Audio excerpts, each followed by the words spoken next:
மனிதன் என்பவன் தெய்வமாகலாம். வாரி வாரி வழங்கும் போது வள்ளலாகலாம். வாழை போல தன்னை தந்து தியாகியாகலாம். உருகியோடும் மெழுகு போல ஒளியை வீசலாம். மனிதன் என்பவன் தெய்வமாகலாம், தெய்வமாகலாம்.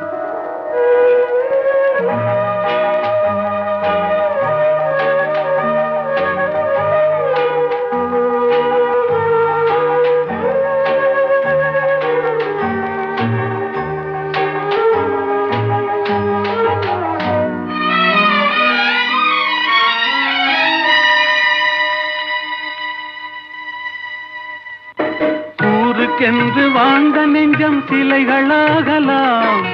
உறவுக்கென்று விரிந்த உள்ளம் மலர்களாகலாம்.